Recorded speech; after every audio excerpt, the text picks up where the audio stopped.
పండుగ వచ్చింది, రక్త సంబంధం రమ్మని పిలిచింది. రాఖీ పండుగ వచ్చింది, రక్త సంబంధం రమ్మని పిలిచింది.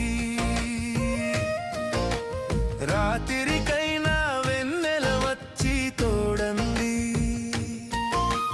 రాతి మనసుకి తీపి గురుతులు చూపింది.